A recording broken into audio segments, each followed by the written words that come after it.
Welcome to sweet stories upcoming రివ్యూలోకి వెళ్ళిపోదాం.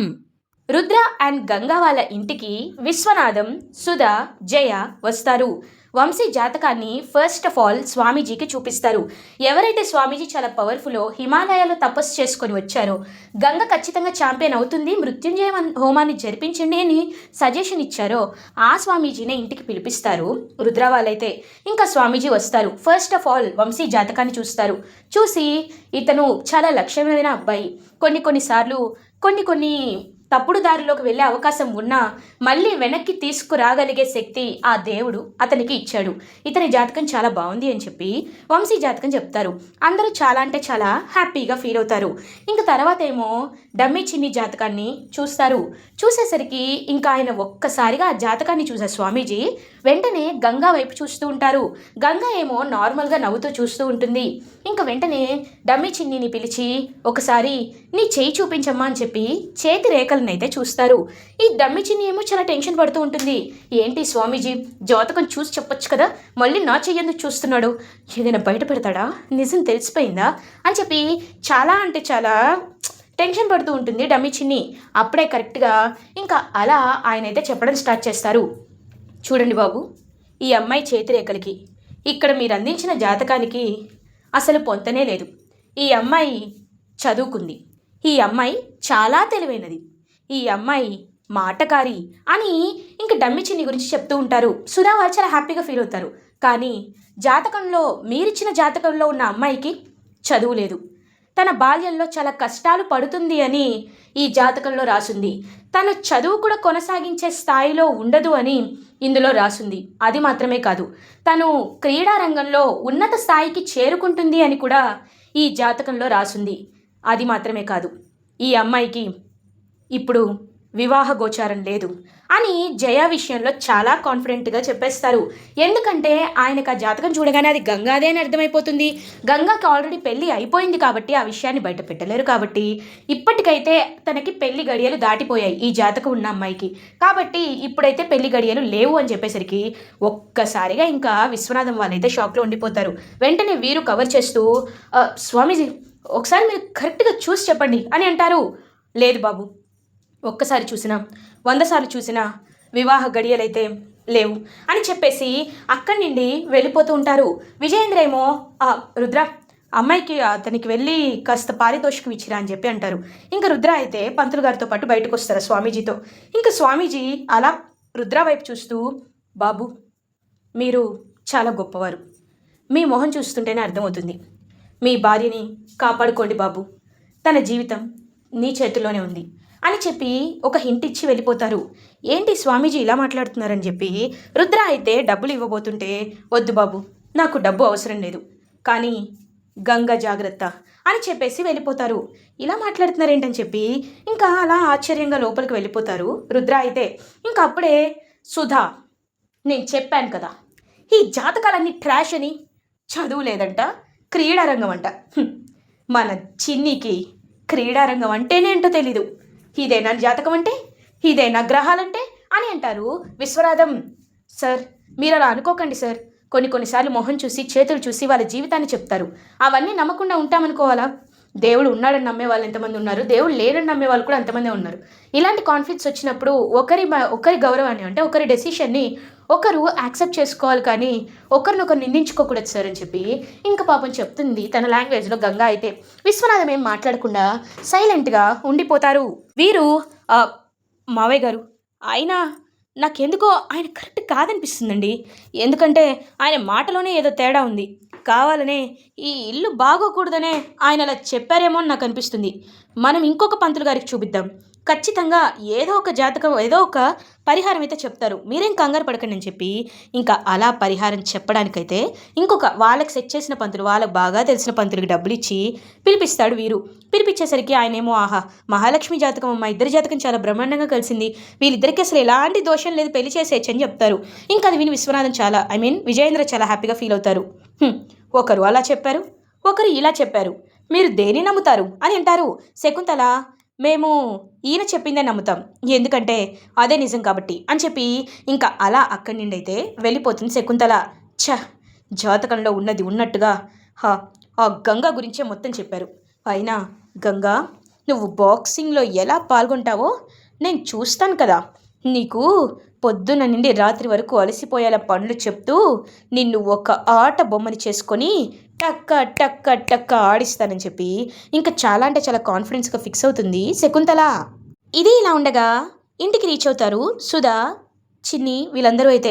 ఇంకా అలా సుధా ఏమో హ్యాపీగా ఫీల్ అవుతుంటే అమ్మగారు ఇంట్లో ఏం జరిగింది అని చెప్పి అడుగుతారు లక్ష్మి అండ్ పైడిరాజు.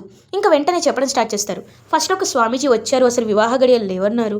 తర్వాత ఇంకొక ఆయన వచ్చి బ్రహ్మాండంగా ఉంది అని చెప్పారనేసరికి ఒక్కసారిగా లక్ష్మి అయితే, అమ్మగారు మేము మీకంటే తక్కువ వాళ్ళమే, కానీ మేము ఒకటి చెప్తాం, మీరు తీసుకుంటారని అంటారు. లక్ష్మమ్మ, ఎప్పుడైనా నేను తక్కువ చేసి చూశాను చెప్పు? ఈ ఇంటి మనిషిలాగే కదా చూశాను. నువ్వు సలహా ఇస్తే నేను ఎందుకు తీసుకోను చెప్పు, ఏంటి అని అడుగుతారు సుధా. అమ్మ, ఆ పంతులు గారా స్వామీజీ గురించి మేము చాలా విన్నాం. ఆయన ఉన్నది ఉన్నట్టు చెప్తారంట. ఆయన ఈ వివాహం వద్దు అని అన్నారంటే ఏదో ప్రమాదం ఉందనే కదమ్మా. ముందుగా అమ్మగారికి మీరే నచ్చ చెప్పాలి.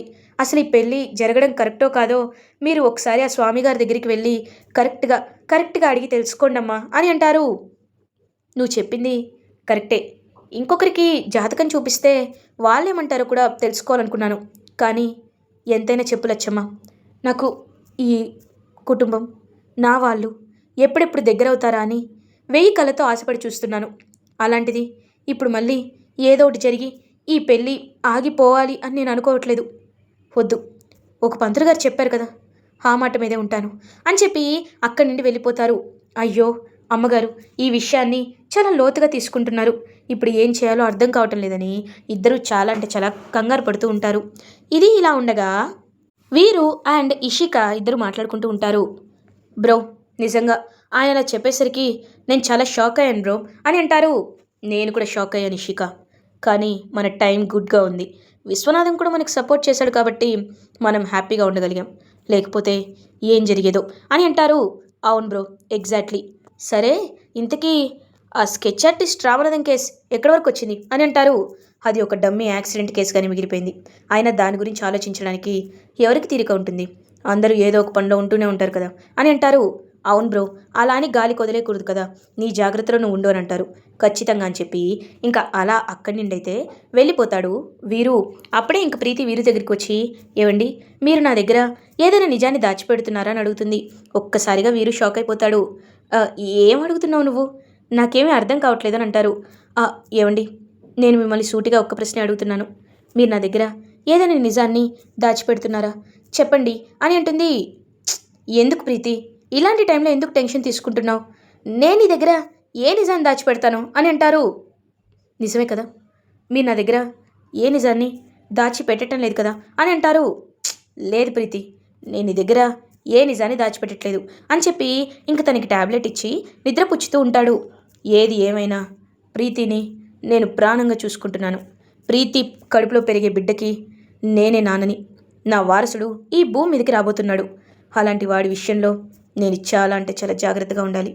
ప్రీతి ఎప్పుడు సంతోషంగా ఉండేలా నేను ఖచ్చితంగా చూసుకోవాలి అని వీరు మనసులో అనుకుంటూ, నా ముసుగు వెనక ఉన్న అసలైన మొహాన్ని ఎప్పటికీ నేను చూపించకూడదు. ఖచ్చితంగా నేను ఈ విషయాన్ని ఎప్పటికీ ప్రీతికి తెలియనివ్వకూడదు. ప్రీతి దృష్టిలో మాత్రం నేను ఎప్పటికీ మంచివాడిలాగే ఉండిపోవాలి అని చెప్పి ఇంకా మనసులో అనుకుంటూ అలా నిద్రపోతారు వీరు. ఇది ఇలా ఉండగా మార్నింగ్ అవుతుంది. గంగ ఇంకా అలా బాక్సింగ్ అకాడమీకి అయితే బయలుదేరుతుంది. విశ్వనాథం ఏమో గంగ వైపు చూస్తూ, గంగ, నువ్వు చాలా టైర్డ్గా కనిపిస్తున్నావు అని అంటారు. అవును సార్, నిజం చెప్పాలంటే నేను రాత్రంతా ప్రాక్టీసింగే చేశానని అంటారు. ఎందుకు అంతలా జీల్ నీకు అని అంటారు. ఎందుకంటే ఎవరైతే నన్ను తిట్టారో, ఎవరైతే నన్ను అవమానించారో వాళ్ళ నోటితోనే నేను గ్రేట్ అని అనిపించుకోవాలనే ఒక కోరిక సార్. ఆ ఆరాటమే నన్ను నిద్రపోనివ్వకుండా చేస్తుంది. ఆ ఆరాటమే నేను ఖచ్చితంగా గెలవాలని నా మనసు నాకు చెప్తుంది అని అంటారు. గుడ్. ఒక స్పోర్ట్స్లో ఉన్నప్పుడు ఇలాంటి ఒక మోటివేషన్ కూడా ఉండాలి. ఉంటేనే నీకు గెలవాలి అనే ఒక కాన్ఫిడెన్స్ వస్తుంది. ఒక్కొక్కసారి నేను చూస్తుంటే చాలా ముచ్చటేస్తుంది గంగా, ఎందుకంటే నీ ప్రవర్తన నన్ను చాలా ఇంప్రెస్ చేస్తుంది అని అంటారు. థ్యాంక్స్ సార్ అని చెప్పి పాపం గంగ అక్కడి నుండి అయితే వెళ్ళి బాక్సింగ్ ప్రాక్టీస్ అయితే స్టార్ట్ చేస్తుంది. ఇంకా శకుంతల ఏమో అలా గంగ బాక్సింగ్ ప్రాక్టీస్ చేసుకొని ఇంటికి రాగానే, ఏయ్ గంగా, కాఫీ తీసుకురా అని అంటుంది. అలాగే అమ్మగారు అని తీసుకురాబోతుంటే, ఒక్క నిమిషం, ఇక్కడ చాలా డస్ట్ ఉంది, వెళ్ళి స్వీప్ చేయి అని అంటారు. ఏంటిది శకుంతల, తను ఇప్పుడే వచ్చింది కదా, అన్ని పనులు అప్పు చెప్తున్నావేంటి తనకి అని అంటారు. ఈ ఇంటి కోడలు కదండి, కోడలి బాధ్యత కోడలు తీర్చకపోతే ఎవరు తీరుస్తారు అని అంటారు. ఇంకా వెంటనే అలా పాపం గంగ అంతా అలసిపోయి బాక్సింగ్ చేసి వచ్చినా సరే ఇంటి బాధ్యతల్ని కూడా నెరవేరుస్తూ ఉంటుంది. అదంతా చూస్తూ రుద్ర మనసులో చాలా అంటే చాలా బాధపడుతూ ఉంటారు.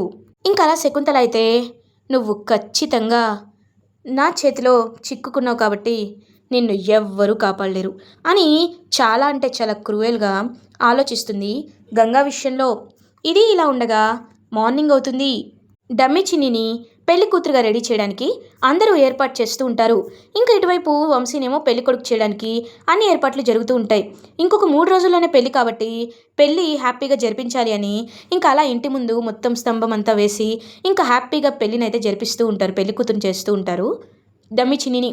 ఇంకా డమ్మి చిన్ని ఏమో చాలా అంటే చాలా క్రూయల్గా చూస్తూ ఉంటుంది. ఇదే కదా నేను కావాలనుకుంది, ఎస్, ఇప్పుడు నేను ఒక గొప్పింటికి కోడలు నవ్వుతున్నాను అని చాలా మురిసిపోతూ చూస్తూ ఉంటే, ఇదంతా చూస్తూ పైడిరాజు లక్ష్మి మాత్రం చాలా అంటే చాలా కోపంగా ఫీల్ అవుతారు. కనీసం అర్హత లేని వాళ్ళని ఇంటికి తీసుకొచ్చి వీళ్ళు ఇంతలా ప్రేమగా గారాబం చూపిస్తుంటే చాలా బాధగా ఉంది అని అంటారు. లక్ష్మి, ఇవన్నీ ఎన్ని రోజులు, ఖచ్చితంగా బయటపడే రోజు ఒక రోజు వస్తుంది, ఆ రోజు వరకు మనం ఓపిక్గా ఎదురు చూడాలి అని చెప్పి ఇంక చెప్పేసరికి అప్పుడే కరెక్ట్గా రుద్ర ఏమో ఇటువైపు ఇంట్రోగేషన్ స్టార్ట్ చేస్తాడు. ఇంట్రోగేషన్ ప్రకారం ఏం జరుగుతూ ఉంటుంది అంటే, రుద్ర ఒక ఇంటికి వెళ్తాడు, రామనాథం ఇంటికే వెళ్తాడు. వెళ్ళి ఇంకా మొత్తం చెక్ చేస్తూ ఉంటారు, అసలు ఏం జరిగింది, ఏమవుతుంది ఇక్కడ అన్నీ చెక్ చేస్తూ ఉంటారు. అప్పుడే కరెక్ట్గా రామనాథం స్కెచ్ ఆర్టిస్ట్ కాబట్టి ఆయన వేసిన స్కెచెస్ అన్నీ కనబడుతూ ఉంటాయి. ఇంకా అలా అక్కడ విశ్వనాథం చిన్నప్పుడు ఇచ్చిన కూతురు ఫోటో, అంటే విశ్వనాథం వాళ్ళ కూతురు ఫోటో 20 ఏళ్ళ తర్వాత ఎలా ఉంటుందో స్కెచ్ వేయమన్నారు కదా చిన్నప్పటి ఫోటో, ఆ ఫోటో కూడా అక్కడే పడి ఉంటుంది. ఆ ఫోటోని చూస్తారనమాట రుద్ర. చూసి ఈ ఫేస్ని ఎక్కడో చూసినట్టు అనిపిస్తుంది, ఇది ఇంకొక స్కెచ్ ఆర్టిస్ట్కి ఇచ్చి గీయమంటే ఖచ్చితంగా గీస్తారు, అప్పుడు నిజం తెలుస్తుంది అని ఎంతో హ్యాపీగా ఫస్ట్ అయితే కన్ఫర్మ్ చేసుకుందామని సుధాకు ఆ ఫోటో పెట్టి, అత్తయ్య నేను మిమ్మల్ని ఒకటి అడుగుతాను, ఎందుకు ఏమిటి అని మాత్రం అడగండి, నాకు నిజం కావాలి, ఒకసారి ఫోటోలో ఉన్నది చిన్నప్పుడు జయానేనా చెప్పండి అని అంటారు. అవును రుద్ర, ఇది జయ ఫోటోనే అని అంటారు. థ్యాంక్స్ అత్తయ్య అని చెప్పి ఇంకా వెంటనే ఆ ఫోటోని ఇంకొక స్కెచ్ ఆర్టిస్ట్కి అయితే ఇస్తాడనమాట రుద్ర. ఇచ్చి ఇది ఖచ్చితంగా ఎవరిదో నువ్వు చెప్పాలి అని చెప్పి ఇంకా అలా స్కెచ్ వేయిస్తాడు, కళ్ళ ముందే స్కెచ్ వేయిస్తాడు. 20 ఇయర్స్ తర్వాత అమ్మాయి ఎలా ఉంటుంది అని స్కెచ్ వేయించేసరికి అక్కడ గంగా ఫోటో ఉంటుంది. గంగా ఫోటోని చూసి రుద్ర ఒక్కసారిగా షాక్లో ఉండిపోతాడు. అంటే విశ్వనాథం మావయ్య కన్న కూతురు గంగానా, ఈ విషయం తెలిసే పెద్దమ్మ ఇలా రియాక్ట్ అయిందా అని చెప్పి చాలా అంటే చాలా పశ్చాత్తాపంగా చాలా అగ్రెసివ్గా ఫీల్ అయ్యి అందరి ముందు వెళ్ళి గంగే విశ్వనాథం కన్న కూతురని ప్రూఫ్తో సహా చూపిస్తారు రుద్ర. అది చూసి ఒక్కసారిగా షాక్లో ఉండిపోతారు ఫ్యామిలీ మెంబర్స్ అందరూ. ఇంకా విజయేంద్ర ప్రతాప్ అలా ఆ స్కెచ్ని చూస్తూ గంగే తన మేనకోడలు అని తెలుసుకొని ఒక్కసారిగా గంగనైతే దగ్గరికి తీసుకోవాలి అనుకుంటారు పెద్దోరు అని. పాపం గంగ కూడా చాలా హ్యాపీగా ఫీల్ అవుతుంది. అమ్మా గంగ, ఇన్నాళ్ళు నువ్వు నా వెనకాలే తిరుగుతూ ఉంటే, నాతో అంత ప్రేమగా మాట్లాడుతుంటే రక్త సంబంధం అని తెలుసుకోలేకపోయాను. ఇప్పుడు రుద్ర వచ్చి చెప్పేంతవరకు ఇది రక్త సంబంధం కాదని అనుకున్నాను, కానీ నాకు చాలా చాలా సంతోషంగా ఉందమ్మా అని పాపం ఎంతో అంటే ఎంతో హ్యాపీగా ఫీల్ అవుతారు. అలా జయేంద్ర ఇంకా విశ్వనాథం అయితే ఆ విషయం తెలియక అలా సైలెంట్గా ఉండేసరికి అప్పుడే కరెక్ట్గా శకుంతల ఏమో చాలా జెలస్గా ఫీల్ అవుతుంది. ఇంకా శకుంతల, నేను ఏదైతే జరగకూడదు అనుకున్నానో అదే జరిగిపోయింది, ప్రూఫ్తో సహా అందరి ముందు నిజం బయటపడిపోయింది, నేను ఏది చేయకూడదు అనుకున్నానో అదే జరగడం నాకు నచ్చట్లేదు అని చాలా ఇరిటేటింగ్గా ఫీల్ అవుతుంది. కరెక్ట్గా అదే టైంకి ఇంకా అలా విశ్వనాథం కూడా ఫోన్ చేసి విషయం తెలుసుకోగానే డమ్మి చిన్నితో సహా అందరి ఇంటికి రమ్మని విశ్వనాథం పిలుస్తావి. విజయేంద్ర ప్రతాప్ విశ్వనాథాన్ని పిలుస్తారు. ఇంకా విశ్వనాథం అయితే ఇంటికి రీచ్ అవుతారు. ఇంటికి రీచ్ అయ్యి ఏం జరుగుతుంది ఇక్కడ అని అడుగుతారు. చెప్తాను, నీ కూతురు ఆ జయ కాదు, ఈ గంగే అని చెప్తారు. ఒక్కసారిగా ఆ మాట విని షాక్లో ఉండిపోతారనమాట. వెంటనే, ఏం మాట్లాడుతున్నావు నువ్వు మీరు చెప్పేది నాకు అర్థం కావట్లేదు, ఈ గంగ నా కూతురేంటి అని అంటారు. నువ్వు ఒప్పుకున్నా ఒప్పుకోకపోయినా ఇదే నిజం, కావాలంటే స్కెచ్ చూడు, 20 ఏళ్ళ తర్వాత నీ కూతురు ఎలా ఉంటుందో స్కెచ్ వేయించావు, ఆ స్కెచ్ ఇక్కడే ఉంది అనేసరికి ఆ స్కెచ్ని చూసి అలా ఇంకా షాక్లో ఉండిపోతారనమాట. వెంటనే అయినా ఇది చూస్తుంటే నేను ఎలా నమ్మాలి, ఇదే నిజమని నేను ఎలా తేల్చుకోవాలి అని అడుగుతారు విశ్వనాథం. వెంటనే రుద్ర, మావయ్య మిమ్మల్ని గుడ్డిగా ఈ నిజాన్ని నమ్మండి అని కూడా నేను అడగటం లేదు, కానీ డిఎన్ఏ టెస్ట్ అనేది ఒకటి ఉంటుంది. అది చేస్తే ఎవరు ఏంటి అనే విషయాలు చాలా క్లియర్గా బయటపడిపోతాయి. మీరు నమ్మకాల్ని నమ్మకపోవచ్చు, కానీ కళ్ళ ముందు కనపడే సాక్ష్యాల్ని నమ్ముతారు కదా అని అంటారు. ఇంక వెంటనే ఆలోచనలో పడతారనమాట విశ్వనాథం. అప్పుడే డమ్మి చిన్ని, వద్దు వద్దు డాడీ, వీళ్ళు కావాలని ఇదంతా చేస్తున్నసరికి షటప్, వీరు ఏమీ తప్పుగా మాట్లాడలేదు రుద్ర కరెక్ట్గానే మాట్లాడాడు. కాబట్టి డిఎన్ఏ టెస్ట్కి రెడీ చేయండి అని చెప్పి చాలా అంటే చాలా కాన్ఫిడెంట్గా చెప్తారు.